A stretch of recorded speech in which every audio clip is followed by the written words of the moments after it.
अपने विचारों को अपने वश में रखिए, क्योंकि यही आपकी वाणी बनेगी। अपने वाणी को अपने वश में रखिए, क्योंकि यही आपके कर्म बनेंगे। अपने कर्मों को अपने वश में रखिए, क्योंकि यही आपकी आदत बनेगी। अपने आदतों को अपने वश में रखिए, क्योंकि यही आपके चरित्र बनाएंगे। और अपने चरित्र को अपने वश में रखिए, क्योंकि यही आपका भाग्य बनाएगा। तो प्यारे बच्चों, नमस्कार। और मेरे प्यारे दोस्तों, आप सभी को भी नमस्कार।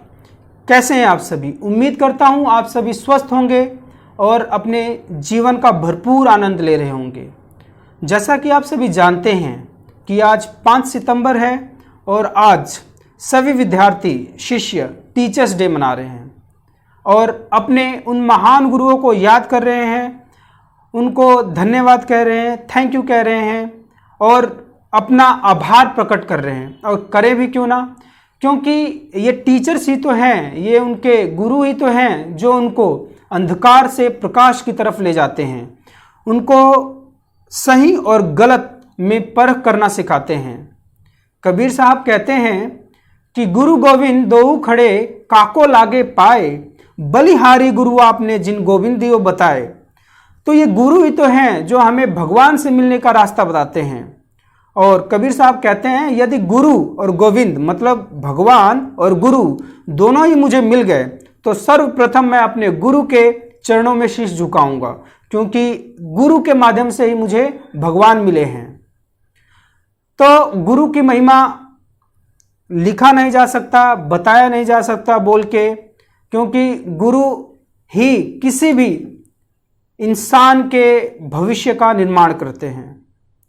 गुरु की महिमा के बारे में फिर से कबीरदास जी कहते हैं, सब धरती कागज करूं लेखक सब बन राय, 7 समुद्र की मसी करूं तो गुरु गुण लिखा ना जाए। कहने का मतलब यह है कि पूरी धरती को अगर मैं कागज बना दूं और सब वन है, जो सब जंगल है, उनको कलम बना लूं, और जो ये समुद्र हैं उनको मैं स्याही बनाऊं, और वायु की गति से भी मैं अपने गुरु के गुणों को लिखूं, तो लिखने में असमर्थ हूं। तो गुरु के गुण, गुरु की महिमा को हम बता नहीं सकते लिख और बोलकर। हम केवल क्या कर सकते हैं कि उनके प्रति अपना आभार व्यक्त कर सकते हैं। हम उनको अपना रिस्पेक्ट, हम उनकी कितनी आदर करते हैं, उनकी बातों को कितना मानते हैं, हम केवल ये कर सकते हैं। दूसरी चीज, आचार्य चाणक्य ने एक बहुत ही सुंदर बात कही है कि निर्माण और विध्वंस दोनों ही गुरु या कह सकते हैं टीचर्स की गोद में पलते हैं। एक राष्ट्र, एक मजबूत राष्ट्र का निर्माण एक मजबूत शिक्षक ही करता है। तो शिक्षक को कभी भी साधारण नहीं जानना चाहिए। शिक्षक अपने आप में बहुत असाधारण है, क्योंकि वही बच्चों का भविष्य बनाता है, वही एक मजबूत राष्ट्र का निर्माण करता है। लेकिन आज के समय में क्या हो रहा है, जरा इस पे भी हम लोग नजर डालें।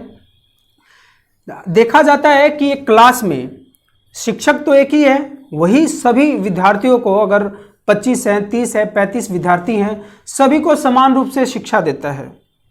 लेकिन कुछ बच्चे बहुत ही समर्थ हो जाते हैं, बहुत ही होनहार हो जाते हैं, चीज़ों को समझ जाते हैं, कंसेप्ट्स को समझ जाते हैं, और कुछ विद्यार्थी ऐसे होते हैं जो चीज़ों को नहीं समझते, ना अपने जीवन में बेहतर कोई चीज़ कर पाते हैं। ये जस्ट किस लिए? क्योंकि वो गुरु की बातों को नहीं मानते। गुरु की बातों का मानने का मतलब क्या है? गुरु के प्रति समर्पण भाव नहीं दिखाते। गुरु जो कहते हैं उनकी बातों को केवल बात मानते हैं। और आपने देखा होगा कि जो बच्चे, जैसे टीचर्स काम देते हैं, जो बच्चे अपने गुरु की बात को सच वचन मान के करके लाते हैं, रोजाना का काम रोजाना करते हैं, वो अपने आप ही होनहार बन जाते हैं। क्यों? क्योंकि गुरु की बात को मान रहे हैं। तो गुरु के प्रति समर्पण भाव बहुत ही होना जरूरी है। समर्पण भाव का मतलब ये नहीं है कि चलते फिरते good afternoon sir, good morning sir, good evening ma'am आप कहते चले, ये समर्पण भाव नहीं है। समर्पण भाव ये है कि जब भी आपका गुरु, जब भी आपका टीचर अगर क्लास में पढ़ा रहा हो तो आप बिल्कुल अटेंटिव होकर सुनिए उनकी बातों को।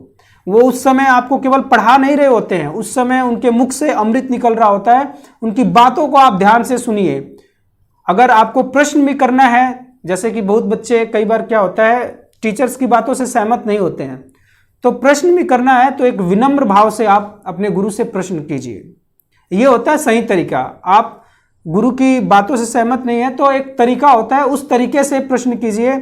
आप अपनी ओवर इंटेलिजेंसी मत दिखाइए। यदि आपके कम मार्क्स आते हैं, यदि आपके कम अंक आते हैं, तो इसकी जिम्मेदारी गुरु की नहीं होती है। एक गुरु आपको केवल मार्ग दिखा सकता है, एक गुरु आपको कंसेप्ट समझा सकता है। जो सबसे बेस्ट तरीका होता है वही आपको आपके गुरु समझाते हैं, लेकिन कमी आप में रहती है। आप चीज़ों को जाकर घर पर रिवाइज नहीं करते। यदि आपको समझ में नहीं आता तो आप दोबारा प्रश्न पूछते नहीं हैं कि सर मुझे ये समझ में नहीं आया, क्या आप दोबारा समझा देंगे। ये प्रश्न पूछने की आप आदत डालिए। जब तक आप प्रश्न नहीं पूछेंगे तब तक कैसे समझ में आएगा। चुपचाप क्लास में बैठे रहेंगे तो ऐसे तो समझ में नहीं आएगा। और घर पर जाके कहें कि हमें तो कुछ समझ में नहीं आता, हमें तो सर ने समझाया नहीं। सर ने क्यों नहीं समझाया? सर समझा रहे हैं, सर बार बार पूछते भी हैं कि बेटा यदि किसी को नहीं समझ में आया you can raise your hands, लेकिन कोई उठाएगा तभी तो मालूम चलेगा कि आपको नहीं समझ में आया। तो आप इन सब बातों का ध्यान रखें। शिक्षक केवल मार्ग दिखा सकता है, उस मार्ग पर चलना आपका काम है। आपका अथक प्रयास, आपका उस चीज के लिए प्रैक्टिस करना, ये सारी चीजें ही डिसाइड करेंगी कि आप किस ऊंचाई तक जाएंगे। तो आप इन सब चीजों को समझिए। आप अपने गुरु के बताए रास्ते पर चलिए और सफलता आपके कदम चूमेगी। अंत में पेरेंट्स से भी रिक्वेस्ट करना चाहूँगा कि कभी कभार टीचर्स ने बच्चों को डांट दिया तो होता क्या है कि बच्चा घर पे जा कहता है कि मेरे फला टीचर ने मुझे ऐसे कहा वैसे कहा। तो पेरेंट्स क्या करेंगे, फ़ोन उठाएंगे और डायरेक्ट या तो प्रिंसिपल मैम या सर के पास फ़ोन करेंगे या टीचर्स के पास फ़ोन करेंगे और उनसे रिक्वेस्ट के मोड में नहीं, उनसे पूछने के मोड में नहीं, उनको धमकाने के मोड में बात करेंगे।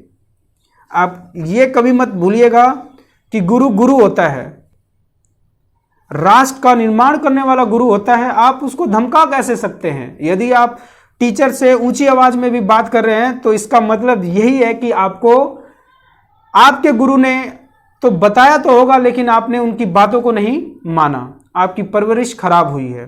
तो आप टीचर से विनम्र भाव से पूछें कि आपने क्यों मारा, क्यों धमकाया या क्यों डांटा। तो गुरु अन्यथा अनावश्यक कभी भी टीचर्स को ना डांटते हैं ना कुछ बोलते हैं। उनको लगा होगा कि बच्चे का ये बिहेवियर, बच्चे की ये आदतें, बच्चे की ये हैबिट्स इसके भविष्य में इसको नुकसान पहुंचाएगी, तो उन्होंने डांट दिया तो क्या गलती कर दी। तो पेरेंट्स निवेदन है आप इन सब चीज़ों को समझें। आप अपने बच्चों को इतना नाजुक, इतना फूल मत बनाइए कि वो टीचर्स के डांटने पर भी मुरझा जाए, क्योंकि आप भी जानते हैं ये दुनिया में वही सर्वाइव करता है जो सॉलिड होता है, जो रफ एंड टफ होता है।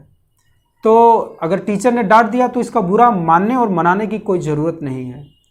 टीचर ने डांटा होगा तो जरूर कोई ना कोई कारण रहा होगा, उन्होंने लगा होगा कि आपके बच्चे की गलती है और इसको सुधारा जाए। अंत में इस वीडियो के माध्यम से मैं केवल यही कहना चाहूँगा, जो भी मेरे शिक्षक हैं उन सभी को उनके चरणों में कोटि कोटि नमन, कोटि कोटि प्रणाम। और जैसे कि मैं भी प्रोफेशन से एक टीचर ही हूँ, तो जब बच्चों को पढ़ाता हूँ तो बच्चे ये कहते हैं कि सर आप इतना बढ़िया कैसे समझा लेते हैं, चाहे आपका पढ़ाया हुआ हमें समझ में आ जाता है। तो मैं ये नहीं कहता हूँ कि दिस इज़ माई स्टाइल, मैं यही कहता हूँ कि ये मेरे गुरुओं का स्टाइल है। क्योंकि मैं जो भी हूँ, जो भी बनावट हूँ, जो भी बोल रहा हूँ, जो भी समझा रहा हूँ, सब मेरे गुरुओं की ही देन है। बस उनके प्रति मैंने हमेशा ही समर्पण भाव रखा है, उनके प्रति आदर भाव रखा है। आज भी मेरे सभी टीचर्स का नंबर मेरे मोबाइल में सेव है। यदा कदा जब भी मुझे कोई दिक्कत होती है, जिंदगी है और मुश्किलें आती रहती हैं, उनसे राय मांगता हूँ कि सर ऐसी बात है, क्या करूँ। तो अभी भी वो राय देते हैं, अभी भी बच्चे की तरह राय देते हैं। और सबसे खुशी की बात ये होती है कि चाहे 20 वर्षों के बाद देखा हो उन्होंने, चाहे 10 वर्षों के बाद, चाहे 5 वर्षों के बाद, नाम लेके ही बुलाते हैं, प्रेम बेटा कैसा है तू। तो मेरे लिए इससे बड़ी उपलब्धि क्या हो सकती है।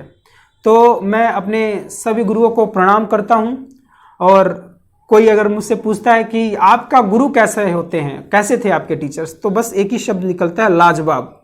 मेरे गुरु लाजवाब थे, लाजवाब हैं और लाजवाब रहेंगे। उनसे बेहतर ना कोई था, ना कोई है और ना ही कोई हो पाएगा। अंत में कुछ शब्दों के साथ मैं अपनी वाणी को विराम देना चाहूँगा। बिन ज्ञान बिन मार्गदर्शन के जीवन की अभिव्यक्ति कैसी, अध्यापक मेरा द्रोण, अध्यापिका मां सरस्वती जैसी। यदि मैं अपने गुरु को भगवान का दर्जा दे भी दूं, यदि मैं अपने गुरु को भगवान का दर्जा दे भी दूं, तो प्रेम के इस चंचल प्रेम में अतिशयोक्ति कैसी। तो प्यारे बच्चों, अपने गुरुओं का सम्मान कीजिए, उनकी बातों को बात मत मानिए, उनकी बातों को वचन मानिए, उनकी बातों को पवित्र शब्द मान के उसके ऊपर अमल कीजिए। सफलता आपके कदम जरूर चूमेगी, लिखवा के लीजिए। टिल देन खुश रहिए और अपना ध्यान रखिए। Thank you.